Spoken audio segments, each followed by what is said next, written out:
শুভ সকাল দর্শক, দেশ বিদেশের যে যেখান থেকে দৈনিক পত্রিকার খবরাখবর নিয়ে এশিয়ান টেলিভিশনের নিয়মিত আয়োজন এশিয়ান সংবাদ বিশ্লেষণ দেখছেন, সকলকে স্বাগত জানাচ্ছি আমি কাউসার আহমেদ। দর্শক, এই অনুষ্ঠানের মধ্য দিয়ে দেশের প্রধান প্রধান পত্রিকার শীর্ষ শিরোনামগুলো পড়ে থাকে এবং এগুলোর পর্যালোচনা করে থাকে এবং সমসাময়িক বিষয় নিয়ে কথা বলবার জন্য একজন অতিথি ভার্চুয়ালি আমাদের সাথে যুক্ত থাকেন। আজকে একজন অতিথি আমাদের সাথে যুক্ত আসেন, একটু পরে তার সাথে আপনাদেরকে যুক্ত করে দেবে। আগে চলে যাচ্ছি মূল আয়োজনে।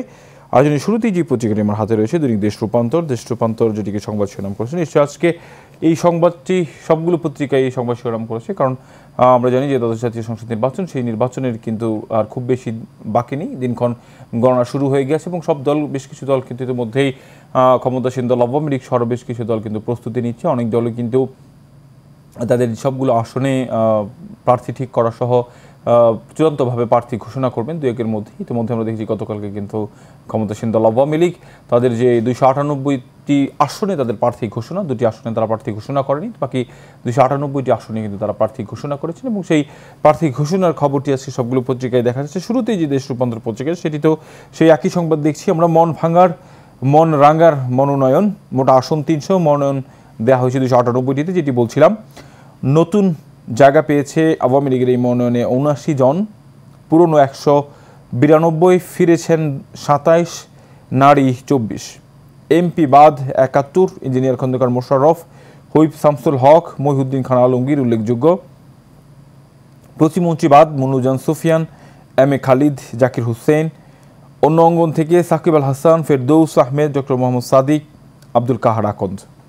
দর্শক, আমরা দেখছি যে দ্বাদশ জাতীয় সংসদ যে নির্বাচন, সেই নির্বাচনে ক্ষমতাসীন আওয়ামী লীগ উল্লেখযোগ্য সংখ্যক মন্ত্রীকে কিন্তু যারা রয়েছে 3 জন প্রতিমন্ত্রী এবং 71 জন সংসদ সদস্য যারা বর্তমান সংসদের সদস্য ছিলেন তাদেরকে কিন্তু বাদ দিয়ে নতুন করে 79 জনকে কিন্তু এই তাদের মনোনয়নে জায়গা করে দিয়েছে এবং তাদেরকে কিন্তু বলা হয়েছে যে আগে থেকেই গুঞ্জন ছিল যে তরুণদেরকে প্রাধান্য দিয়ে এবারে কিন্তু মনোনয়ন ঘোষণা করা হবে এবং প্রধানমন্ত্রী কিন্তু বলেছেন যে জনপ্রিয়তা যার বেশি, জনপ্রিয়তার তুঙ্গে যারা ভোট যুদ্ধে আসলে টিকে থাকবেন তাদেরকে আসলে এবার মনোনয়ন দেওয়া হবে এবং আওয়ামী লীগের শীর্ষ পর্যায়ের নেতারাও কিন্তু তেমনটি বলছেন। আমরা সেই লক্ষ্যেই দেখেছি যে আসলে অনেক জায়গাতেই হয়তো বা রাজনীতির সাথে খুব বেশি জড়িত নয়, কিন্তু সাধারণ মানুষের কাছে আস্থার জায়গা এবং ভরসার জায়গা রয়েছে, যে পরিচিতি রয়েছে দেশে বিদেশে, সেই সব মানুষকেও কিন্তু মনোনয়ন দেওয়া হয়েছে। এর মধ্যে আমরা দেখছি যে বাংলাদেশ দলের অধিনায়ক সাকিব আল হাসান, বিশের মধ্যে 1 নম্বর অলরাউন্ডার, তাকে কিন্তু মাগুরা 1 আসন থেকে মনোনয়ন দেওয়া হয়েছে, ঢাকা 10 আসন থেকে মনোনয়ন দেওয়া হয়েছে চিত্রনায়ক ফেরদৌসকে এবং আমরা দেখছি ডক্টর মোহাম্মদ সাদিক, আব্দুল কাহার আকন্দ সহ বেশ কয়েকজন আমলা পর্যায়ের যারা সাবেক আমলা ছিলেন, সরকারের বড় বড় আমলা, তাদেরকেও কিন্তু এবারে মনোনয়ন দেওয়া হয়েছে এবং সব কিছু মিলিয়ে এই যে নতুনদের উপর যে ভরসা, সেই নতুনদের উপরেই কিন্তু ভরসা করেছে আওয়ামী লীগ। তবে আবার ফিরিয়ে এনেছে অনেকেই, আমরা দেখছি যারা আগে সংসদ সদস্য ছিলেন, মধ্যখানে বেশ তারা কিন্তু সংসদের সদস্য ছিলেন না, তাদেরকে কিন্তু আবার ফিরিয়ে আনা হয়েছে এবং এমন সংখ্যা কিন্তু রয়েছে 24টি, সব কিছু 27টি এবং নারীর সংখ্যা বেড়েছে। এবার মনোনয়নে 24টি মনোনয়ন দেওয়া হয়েছে। আমরা দেখেছি যে ঢাকার একটি আসনেও কিন্তু একজন নারীকে, সানজিদা খানমকে মনোনয়ন দেওয়া হয়েছে দল থেকে। সেই সংবাদটি আজকে শুরুতে দেখলাম, দেশ রূপান্তরে ছাপিয়েছি। এর পাশেই আমরা একটি ছবি দেখছি, এইচএসসির ফল প্রকাশের পর শিক্ষার্থীদের উল্লাস। ছবিটি চট্টগ্রাম সরকারি কমার্স কলেজ থেকে তোলা। করোনার ফলে জিপিএ পাস অর্ধেক, পাশের হার 78.64%, জিপিএ 92,595, শতভাগ পাস 953, শূন্য পাস 42, অংশগ্রহণকারী 13,57,915, পাস করেছে 10,67,852 জন। দর্শক, আমরা দেখছিলাম যে বাংলাদেশের শিক্ষা ব্যবস্থার মধ্যে একটি বড় ধরনের কিন্তু একটি পরিবর্তন হতে যাচ্ছিল এবং একটি বড় ধাক্কাও কিন্তু সামলে উঠতে শুরু করেছিল দেশ। আমরা দেখলাম করোনার পর থেকে শুরু করেই এরপর থেকেই কিন্তু অটো পাস সহ ঐচ্ছিক পরীক্ষা বা বিষয়ভিত্তিক পরীক্ষা, 2-1টি সাবজেক্ট কমিয়ে এনে পরীক্ষা, এইভাবে কিন্তু পরীক্ষা হচ্ছিল। কিন্তু এবারেই কিন্তু আমরা দেখি সবগুলো পরীক্ষা একেবারে অনুষ্ঠিত হয়েছে, যে কারণেই কিন্তু আমরা অনেকেই বলছেন, যারা বিশেষজ্ঞ তারা বলছেন যে আসলে সেই কারণেই পড়ালেখার যেহেতু খুব বেশি আসলে এটি হয়নি, কারণ করোনার পর থেকে এই ধাক্কার সামনে উঠতেই কিন্তু সবার একটু কষ্ট হয়েছে, কারণ তাদের যে এই যে গ্যাপটি তৈরি হয়েছে, একটি শূন্যস্থান, সেই শূন্যস্থানের জায়গা থেকে কিন্তু এই পরীক্ষার ফলাফল খারাপ হয়েছে। বিশেষ করে কমেছে জিপিএ পাসের সংখ্যা, সেটিও কিন্তু একটি ভাববার বিষয়। যদি অনেকেই বলছেন যে আসলে জিপিএ পাস নয়, গুণগত শিক্ষাই আসলে এই মুহূর্তে সবচেয়ে বেশি দরকার, সেই দিক থেকে নিশ্চয়ই আমরা আশা করব যে শিক্ষার্থীরা এগিয়ে থাকবেন। এরপর নিচের দিকে দেখছি, বিনা ভোটে নির্বাচিত হলে ব্যবস্থা নেওয়া হবে শেখ হাসিনা, 50 বছর ধরে আস্থায় আমূত ফাইল। প্রার্থী তালিকায় নানা দিক, বাদ পড়লেন 3 প্রতিমন্ত্রী, স্বতন্ত্র প্রার্থী মুরাদ। 5 জন বেড়ে নারী প্রার্থী 24, আওয়ামী লীগে বড় পদ না থাকলে স্বতন্ত্রে ছাড়।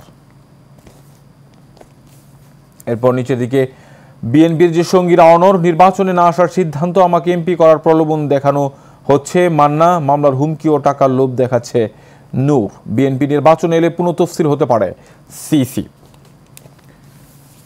দেখছিলাম দেশ রূপান্তরের সংবাদ শিরোনামগুলো, জানাচ্ছিলাম আপনাদেরকে। হাতে রয়েছে বাংলাদেশ প্রতিদিন। বাংলাদেশ প্রতিদিন যেটিকে সংবাদ শিরোনাম করেছে, 298 আসনে আওয়ামী লীগের মনোনয়ন, বাদ পড়েনি একজন মন্ত্রীও, আছেন সাবেক ছাত্রলীগ ও সচিবরা, পাননি 71 এমপি, নতুন মুখ 104। বাদ পড়েছেন কে এম খালিদ প্রতিমন্ত্রী, মুনিজান সুফিয়ান প্রতিমন্ত্রী, জাকির হোসেন প্রতিমন্ত্রী, মহিউদ্দিন খান আলমগীর, ডাক্তার মুরাদ, পঙ্কজ নাথ, সাইফুজ্জামান শেখর। 3 প্রতিমন্ত্রী সহ যারা বাদ, নতুন যুক্ত যারা, অপেক্ষায় জোটের শরিকরা। জাতীয় পার্টির প্রার্থী তালিকা প্রকাশ আজ। মনোনয়ন প্রত্যাশীদের শেখ হাসিনা, বিনা প্রতিদ্বন্দ্বিতায় কেউ যেন নির্বাচিত হতে না পারে। জোটকে তা অনেক ছাড় দিয়েছি, এবার তারা নিজেদের মতো ভোট করুক, একাধিক ডামি প্রার্থী রাখার নির্দেশ। 582 কোটি টাকার সার আত্মসাৎ, সাবেক এমপি পৌটন সহ 5 জনের বিরুদ্ধে মামলা। কাঞ্চন ব্রিজে নিয়ম বহির্ভূত টোল আদায়, মেয়াদ শেষ তবুও টোল আদায়। ব্যক্তিগত সরকারি পরিবহনে টোল আওতার বাইরে, স্থানীয়দের মালিকানাধীন পরিবহন থেকে টোল আদায় হয় না। স্থানীয় রাজনৈতিক নেতাদের সঙ্গে পরিবহন মালিকের চুক্তিতে চলে গাড়ি। জরাজীর্ণ টোল প্লাজা, নেই ডিজিটাল টোল হার্ড বোর্ড। বিকল্প কর্মসূচির কথা ভাবছে বিএনপি। দর্শক, আমরা দেখছিলাম যে হরতাল অবরোধের যে বিকল্প, সেটি কিন্তু এখন বিএনপির ভাববার সময় হয়েছে। কারণ তাদের যে এই কর্মসূচি, সেই কর্মসূচি কিন্তু ইতিমধ্যে আমরা দেখেছি জনগণ খুব বেশি সাড়া দেয়নি। কারণ হচ্ছে গিয়ে আমরা দেখছি যে লাগাতার এই অবরোধের ফলে দেশের যে পরিস্থিতি তৈরি হয়েছে, সেই পরিস্থিতিতে কিন্তু মানুষ আসলে ঘর থেকে বেরোচ্ছেন। মানুষের মধ্যে যে একটি ভীতি কাজ করছিল আগুন জ্বালাও পোড়ার বিরুদ্ধে, সেই ভীতি কিন্তু কাটিয়ে মানুষের আসলে এখন জীবন যুদ্ধে তারা কিন্তু নেমেছেন। এবং আমরা দেখছি যে আসলে ঢাকার মধ্যেও খুব বেশি কিন্তু একটি দেখা যায় না এই ধরনের অগ্নিসন্ত্রাসের ঘটনা। এবং কয়েকদিন আগেও এই অবরোধ ছিল, অবরোধের মধ্যগুলো তৃণমূল পর্যায়ে আমরা দেখেছি, জেলা পর্যায়ে কিছু বিচ্ছিন্ন ঘটনা কিন্তু ঘটেছে। এখন কিন্তু সেই ধরনের ঘটনাও দেখা যায় না। বিএনপির অনেক নেতাকর্মীরাই কিন্তু এখন অনেকেই বলছেন যে বিএনপির শীর্ষ পর্যায়ে নেতাকর্মীরা আটক থাকার কারণে আসলে কেন্দ্র থেকে কোনো ধরনের সিদ্ধান্ত না আসার কারণেই এই বিএনপির নেতাকর্মীরা এখন পর্যন্ত মাঠে আন্দোলনে সরব হচ্ছে না। তবে ভিন্নভাবে আসলে হরতাল অবরোধ থেকে অন্য কোনো কর্মসূচি নেওয়া যায় কিনা, যাতে করে দেশকে একটি অস্থিতিশীল পরিস্থিতি তৈরি করা যায়, যাতে নির্বাচন কমিশন তাদের যে দাবি, সেই দাবি মানতে বাধ্য হয়, সেই লক্ষ্যেই তারা আসলে সিদ্ধান্ত নিচ্ছে যে আসলে নতুন করে কোনো কিছু করা যায় কিনা। 7ম দফা অবরোধে প্রথম দিন, আরও আগুন, গ্রেফতার, যানবাহনের চাপ কম। জানাচ্ছিলাম বাংলাদেশ প্রতিদিনের সংবাদ শিরোনামগুলো। হাতে রয়েছে দৈনিক ইত্তেফাক। 298 আসনে নৌকার প্রার্থী ঘোষণা, নতুন মুখ 104। নৌকা মনোনয়নপ্রাপ্তদের তালিকায় আলোচিত নতুন মুখ আবুল কালাম আজাদ, মোহাম্মদ সাদিক, আব্দুল কাহার আকন, চৌধুরী আব্দুল্লাহ আল মাহমুদ, ফেরদৌস সাকিব আল হাসান। অগ্নিসন্ত্রাসীদের ছাড় দেওয়ার সুযোগ নেই প্রধানমন্ত্রী। এইচএসসি ও সমান পরীক্ষার ফল ঘোষণা করেছেন প্রধানমন্ত্রী শেখ হাসিনা। এইচএসসির ফল প্রকাশের পর গতকাল ভিকারুন্নেসা নূন স্কুল অ্যান্ড কলেজের শিক্ষার্থীদের উল্লাস। জিপিএ 5-এ ধস। এইচএসসি সমান পরীক্ষার ফল, 11 শিক্ষা বোর্ড গড় পাশের হার 78.64%।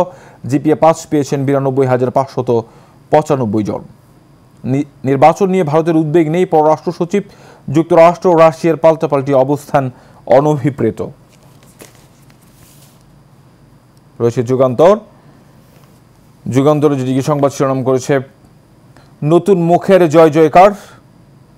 বঙ্গবন্ধু অ্যাভিনিউয়ে কেন্দ্রীয় কার্যালয়ে রোববার জাতীয় সংসদ নির্বাচনে আওয়ামী লীগের প্রার্থীদের নাম ঘোষণা করেছেন দলের সাধারণ সম্পাদক ওবায়দুল কাদের।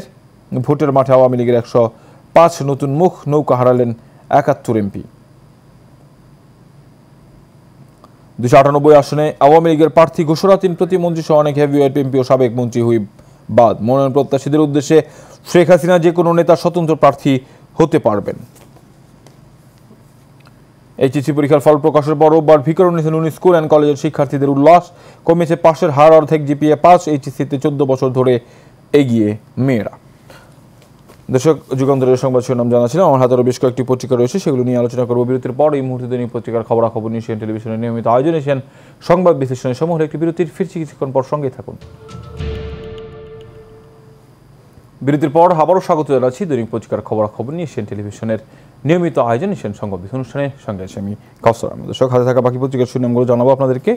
হাতে রয়েছে কালের কণ্ঠ যেটিকে সংবাদ শিরোনাম করেছে পুরোন্নতি আস্থা আওয়ামী লীগের 298 আসনে নৌকার প্রার্থী ঘোষণা, প্রার্থী তালিকায় 104 নতুন মুখ, রওশন কাদের বৈঠক সমঝোতা হয়নি, জাতীয় পার্টি রংপুর 3 ও বহিষ্কৃত নেতাদের নিয়ে আলোচনা,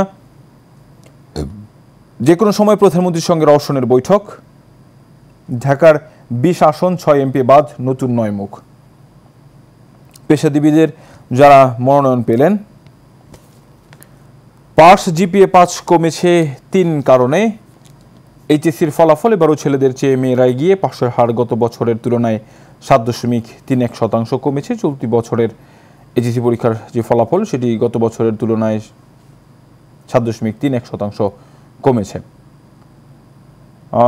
ন্যূনতম মজুরি 12,500 টাকায় ন্যূনতম মজুরি হচ্ছে, স্বস্তি আনন্দ অশ্রুর মিলন, গাজায় বাংলাদেশি পরিবার, গাজায় শেখ হোসেন সাইদ ওরালির পরিবার, গত জুলাইয়ে তো একটি ছবি দেখা যাচ্ছে। দর্শক, আমরা দেখছিলাম যে গতকালকে কিন্তু এইচএসসি সমমানের পরীক্ষার ফল প্রকাশ করা হয়েছে এবং সেখানে কিন্তু আমরা দেখেছি যে গত বছরের তুলনায় পাশের যে হার, সেই হার 7.31% কমেছে, একই সাথে কমেছে জিপিএ 5-এর সংখ্যাও। তবে এদিক থেকে আমরা দেখছিলাম গত কয়েক বছর ধরেই নারী শিক্ষার্থী অর্থাৎ মেয়েরা কিন্তু এই প্রত্যেকটি জায়গায় রেজাল্টের দিক দিয়ে আমরা দেখেছি এসএসসি, এইচএসসি, ভর্তি পরীক্ষা এবং মেডিকেল সহ অন্যান্য জায়গায় কিন্তু নারী শিক্ষার্থী যারা আছেন তারা কিন্তু এগিয়ে রয়েছেন। দর্শক, আমরা যেটি বলছিলাম অনুষ্ঠানের শুরুতেই সমসাময়িক বিষয় নিয়ে কথা বলবার জন্য আমাদের সাথে একজন অতিথি যুক্ত থাকেন। আজকেও আমাদের সাথে একজন অতিথি ভার্চুয়ালি যুক্ত হবেন, ডক্টর মঞ্জুরুল হক, সহযোগী অধ্যাপক, ঢাকা উদ্যান সরকারি মহাবিদ্যালয়।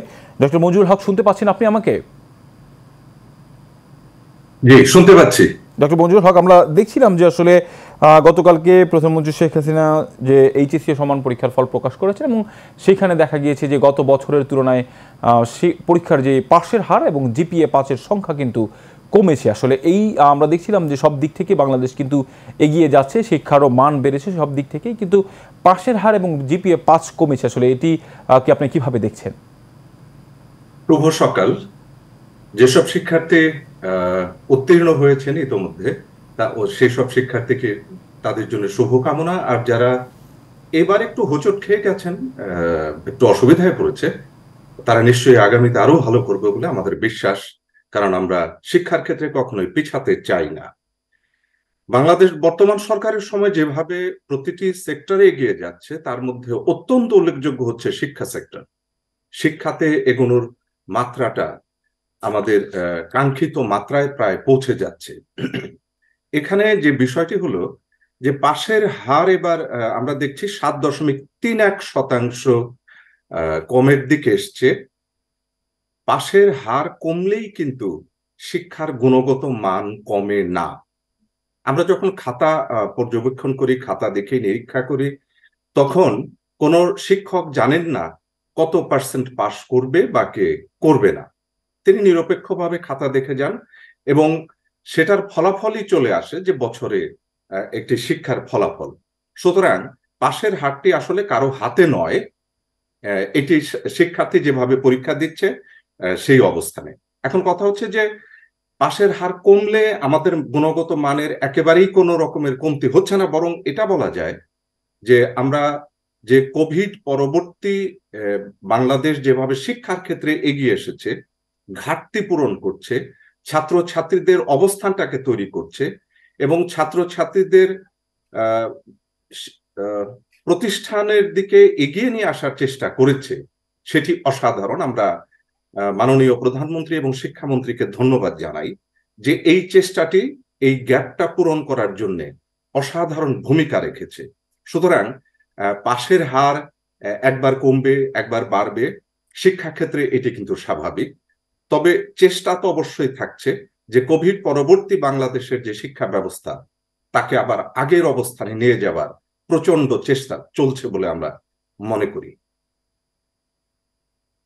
বেশ কয়েক বছর ধরেই দেখছিলাম বাংলাদেশের ইতিহাস যদি দেখা যায়, সেক্ষেত্রে নারীদেরকে পিছিয়ে রাখবার সবসময় একটি চেষ্টা করা হয়েছে। সবসময় আমরা দেখছি নারীদেরকে পিছিয়ে রাখা হয়েছিল বিগত সময়গুলোতে, কিন্তু আমরা এই বিগত কয়েক বছর ধরে দেখছি তারা সব জায়গাতেই কিন্তু নারীদের যেই অসামান্য অবদান সব ক্ষেত্রে, একই সাথে পাশের হারের ক্ষেত্রে, সব দিক থেকে মেডিকেলের চান্স পাওয়ার ক্ষেত্রে, জিপিএ পাস পাওয়ার ক্ষেত্রে সব জায়গায় নারীরা কিন্তু এগিয়ে থাকছে না। আসলে এটা কিভাবে সম্ভব হয়েছে বলে আপনার মনে হয়? শতকরা হারে 76.76% ছাত্র আর 80.57% ছাত্রী পাস করেছে বলে আমরা দেখতে পাচ্ছি। এটা আমার কাছে মনে হয়েছে যে আমাদের মাননীয় প্রধানমন্ত্রীর যে উদ্যোগ ছিল নারীর শিক্ষায়ন, নারীর ক্ষমতায়ন, এটা তারই প্রতিফল। তারই সঙ্গে সঙ্গে এগিয়ে গেছে আমাদের মেয়েরা। একটা বিষয় আমরা ক্লাসে সত্যি সত্যি খেয়াল করেছি যে মেয়েরা কোনো না কোনো কারণে খুবই মনোযোগী এবং পাঠক। মেয়েরা মনোযোগী পাঠক, মেয়েরা ক্লাসে নিয়মিত। এটি একটি গুণগত পরিবর্তন আমাদের মাননীয় প্রধানমন্ত্রীর যে স্বপ্ন সেটির সঙ্গে আসলে মিলে গেছে। এবার মাননীয় প্রধানমন্ত্রী নিজেই বলেছেন যে ছেলেরা একটু পিছিয়ে আছে, এটা এখন দেখতে হবে। ছেলেদের ক্ষেত্রে যে ব্যাপারটা আমরা দেখছি যে ওরা মেয়েদের মতো এত সিরিয়াস পাঠক এবং ক্লাসের প্রতি যে আকর্ষণ, সেটা বোধহয় কোভিড পরবর্তী সময়ে আমরা একটু পরিবর্তন আসলে খেয়াল করেছি। সম্ভবত এই পরিবর্তনটিতে আসার জন্য এই যে একটু বিচ্ছিন্ন মানসিকতা, এই বিচ্ছিন্ন মানসিকতাটাকে আমরা খুব চেষ্টা করছি আবার শ্রেণী কক্ষে ফিরিয়ে আনার জন্য। মেয়েরা সত্যি শ্রেণী কক্ষে ফিরে এসেছে খুব ভালোভাবে, ছেলেরা আসছে। আমরা বিশ্বাস করি আমাদের পরবর্তী পরীক্ষাতেই আমরা এর ফলাফলটি জাতিকে উপহার দিতে পারবো। ডক্টর মঞ্জুল হক, নিশ্চয়ই আমরাও বিশ্বাস করি যে আসলে পরবর্তীতে পরীক্ষার মধ্যে ছেলেরাও মেয়েদের মতো সমান তালিয়ে এগিয়ে থাকবে এবং বাংলাদেশকে যে লক্ষ্যমাত্রা এগিয়ে নিয়ে যাওয়ার কথা সেটি এগিয়ে নিয়ে যাবে। আপনাকে অসংখ্য ধন্যবাদ আমাদের সাথে যুক্ত হওয়ার জন্য। ডক্টর, আমাদের দর্শক, আমাদের সাথে যুক্ত ছিলেন ডক্টর মঞ্জুল হক, সহযোগী অধ্যাপক, ঢাকা উদ্যান সরকারি মহাবিদ্যালয়। আমরা কথা বলছিলাম এইচএসসি পরীক্ষার ফলাফল নিয়ে। দর্শক, আমার হাতেরও বেশ কিছু পত্রিকা ছিল কিন্তু আসলে সময় সংক্ষিপ্তের জন্য সেগুলি নিয়ে আলোচনা করতে পারছি না। আজকে যে বিষয়টি সবচেয়ে বেশি প্রাধান্য পেয়েছে সেটি হচ্ছে গিয়ে যে আমরা দেখেছিলাম যে আওয়ামী লীগের যে মনোনয়ন 298টি আসনে তারা মনোনয়ন দিয়েছে, যেখানে নতুনদেরকে বেশি সংযোজন করা হয়েছে এবং পুরনো অনেকদেরকে বাদ দেওয়া হয়েছে। 71 জন সংসদ সদস্যদেরকে বাদ দেওয়া হয়েছে এবং প্রতিমন্ত্রীও বাদ দেওয়া হয়েছে 3 জনকে। সেই সংবাদটি সবগুলো পত্রিকা একেবারে শুরুতে স্থান দিয়েছে। দর্শক, একেবারে শেষ মুহূর্তে চলে এসেছে দৈনিক পত্রিকার খবরাখবর নিয়ে এশিয়ান টেলিভিশনের নিয়মিত আয়োজন এশিয়ান সংবাদ অনুষ্ঠান। আগামীকালকে দেখা হবে একই জায়গায় একই অনুষ্ঠানে।